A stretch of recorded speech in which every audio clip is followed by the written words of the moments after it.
Una pregunta puntual y es en el plan de inversiones cómo va la regionalización, es decir, periodo 2015-2018, cómo va la Costa Caribe en el plan de inversiones. Eso es muy puntual y muy concreto. Y hay un tercer elemento que me parece que es importante abordar y es cuáles son los artículos en la ley que consideramos nosotros tienen un impacto más directo, que por lo tanto deberían ser artículos que la bancada de la Costa Caribe colombiana pues tenga un interés muy grande, muy concreto en esos artículos, porque hacen una enorme diferencia para la ejecución de todos estos planes en los próximos años. De manera que esos serían como los tres temas. Primero, el tema presupuestal. Como ustedes saben, estamos enfrentando una nueva realidad de menores ingresos petroleros, pero una realidad que Colombia puede administrar sin traumatismos. ¿Por qué? Porque somos previsivos. Ustedes, de manera muy decidida, acompañaron al gobierno al final del año pasado para tramitar una reforma tributaria que nos permite un incremento en los ingresos con los cuales en algo podemos amortiguar la caída de ingresos petroleros. Ustedes también han sido testigos de cómo nosotros hemos presentado presupuestos responsables, pero que cuando ha sido necesario recortarlos o aplazarlos, también lo hemos hecho para acomodarnos a lo que es, digamos, nuestro marco de política fiscal.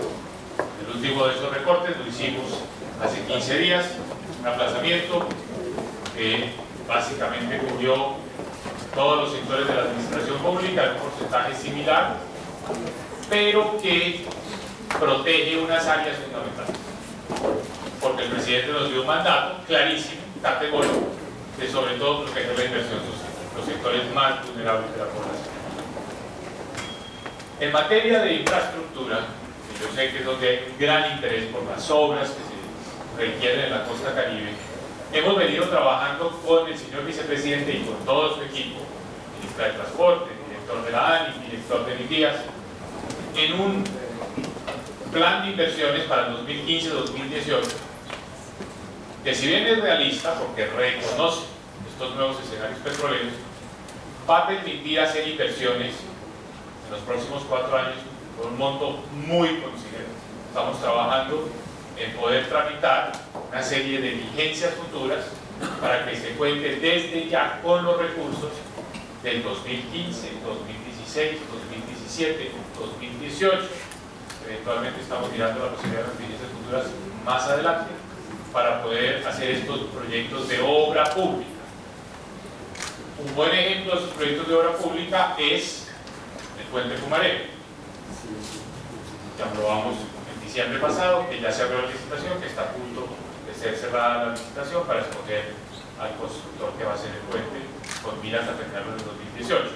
Sabemos perfectamente del interés que hay en otros proyectos de inversión pública muy importantes para la Costa Caribe. Por ejemplo, la variante de Ciénaga.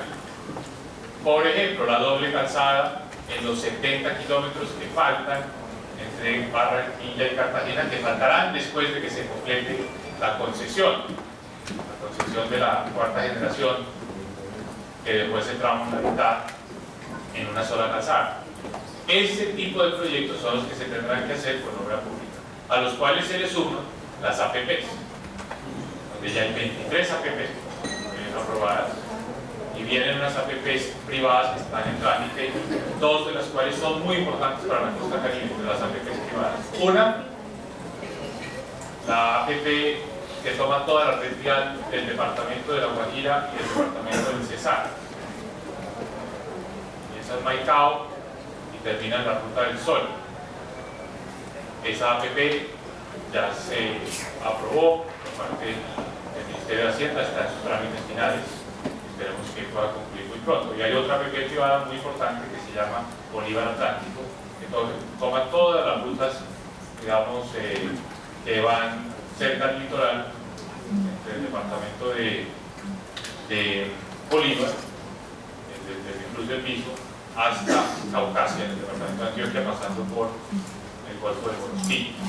Son proyectos muy importantes donde estamos trabajando con la combinación de recursos públicos y de APPs privadas. ¿Qué destacaría yo del Plan Nacional de Desarrollo para la Costa? Miren, ya Simón lo mencionó, pero lo voy a reiterar. Vamos en el artículo 185, un artículo corto, pero esos artículos es sustancioso, artículo de pocas palabras, pero de grandes impactos. Es el artículo que sube las contribuciones al PRONI y al FAER. Hoy se contribuye con 1 peso por cada kilovatio hora transmitido en nuestro país y vamos a pasar a 2 pesos. ¿Qué significa eso? Que va a haber más recursos, básicamente se van a duplicar los recursos para la normalización de redes. ¿Dónde escuché yo por primera vez esa iniciativa? ¿Dónde surgió esa iniciativa? ¿A quién se la oí por primera vez? A un grupo de senadores muy justos que está sentado aquí en la primera fila. Hace aproximadamente 2 años me plantearon esa necesidad. ¿Por qué? Porque la normalización de redes en los barrios subnormales es un problema de todo el país, pero es un problema particularmente grave en la costa. Aquí tenemos, el Heraldo lo reporta semanalmente, el Universal lo hace semanalmente, el Meridiano también, gente que muere electrocutada precisamente por esas conexiones subnormales que se dan en muchos de los barrios que reponen población desplazada, por ejemplo. Entonces, ¿qué se hace con estos recursos del PRONI? Las empresas electrificadoras hacen unas inversiones para normalizar la situación, para poner unos transformadores, para mejorar las redes, para mejorar las acometidas, para dar seguridad a las viviendas. Eso es lo que se hace con el PRONI. Y para eso vienen esos recursos del artículo 185 de los artículos. Entonces ustedes dirán, ¿y qué pasa con las cuentas? La gente que está colgada en la red, que después se normaliza, ¿cómo va a pagar? Para eso está el FOES.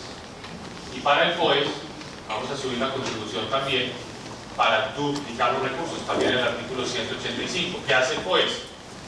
A lo que ya es el subsidio ordinario para el estrato 1, le da un sobresubsidio a las personas que se normalicen, de forma tal que en ese grupo de beneficiarios del FOES, la tarifa que se acaba pagando es aproximadamente un 40%, la tarifa de estrato 1 es un 40% del costo, y el FOES da un 20% adicional, o sea que los usuarios en el FOES pagan el 20% del costo, porque son los usuarios que están entrando a la normalidad. Para eso estamos duplicando los recursos, que son los cargos que se hacen a la red nacional por la transmisión de energía, que se reparten, por decirlo así, en todo el sistema. Entonces, todo el sistema paga un poco más, no siente mucho el impacto porque es 1 peso más por kilovatio hora, pero el beneficio recae específicamente aquí, en la costa caribe.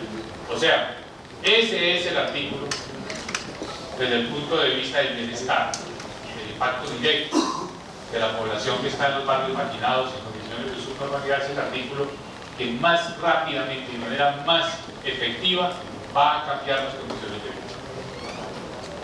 Es inmediato el impacto que esto va a tener a partir del 1 de enero del 2016, cuando se empiecen a aumentar estos cargos.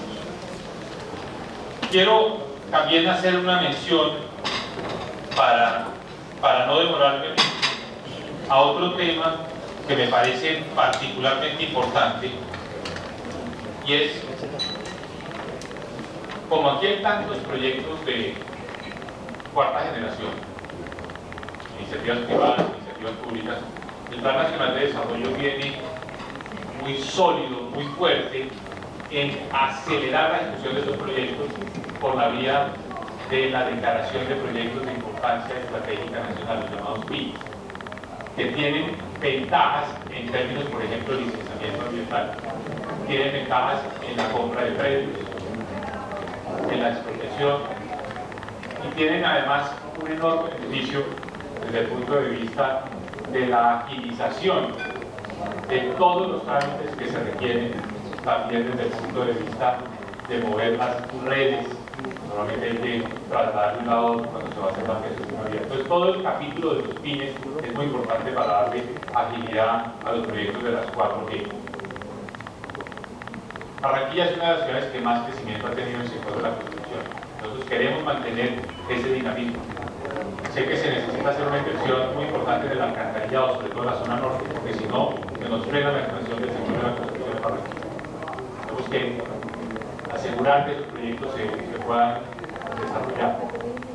Pero en particular, para el sector de la vivienda, ¿qué es lo que se permite en el Plan Nacional de Desarrollo?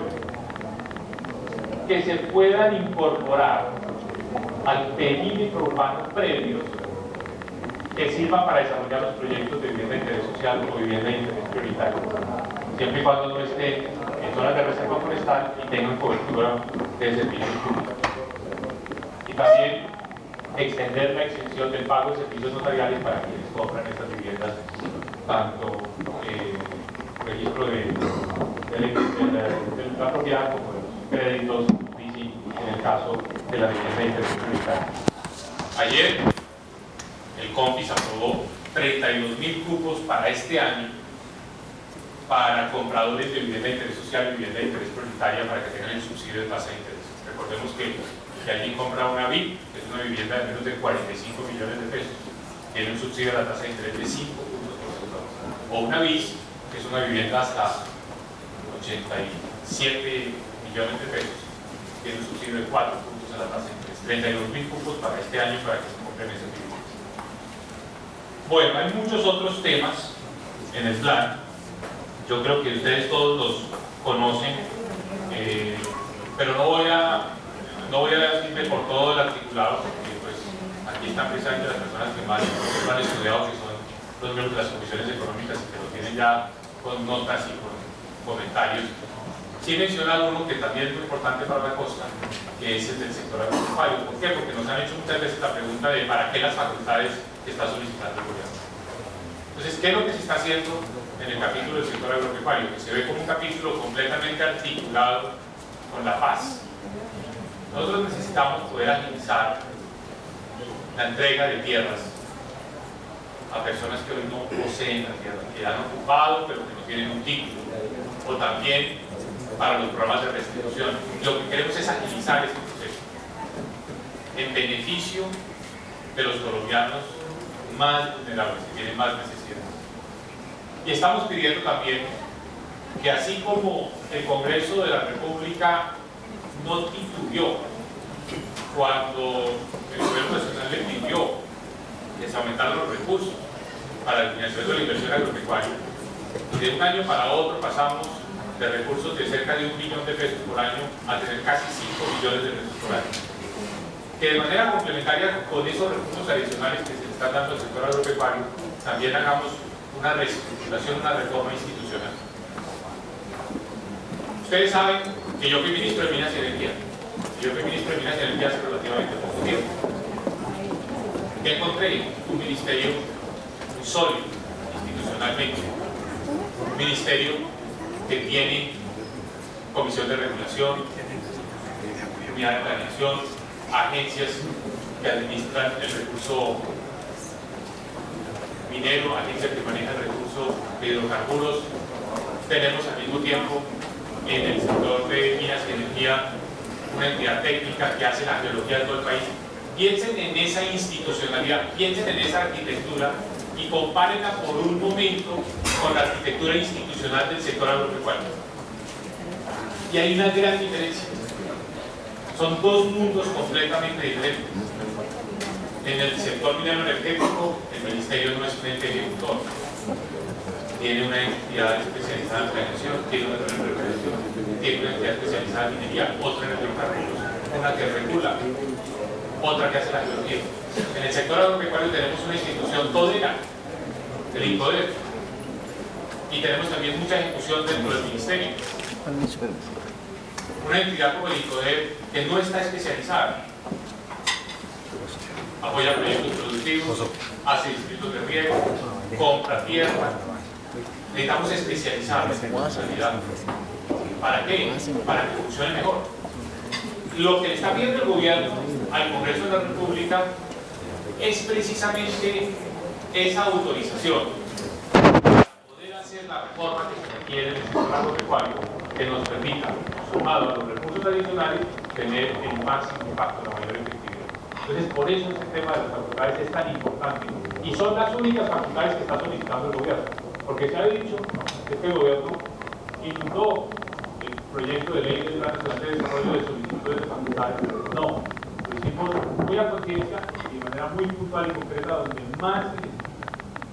Facultades sería deseable tener en muchos campos, pero solo le pedimos con mesura al Congreso de la República las facultades aquí donde son indispensables y más urgentes, en el rediseño de la arquitectura química de la arquitectura agropecuaria. De manera que, señor presidente, yo paro ahí. Creo que lo apropiado ahora es ver las propuestas productivas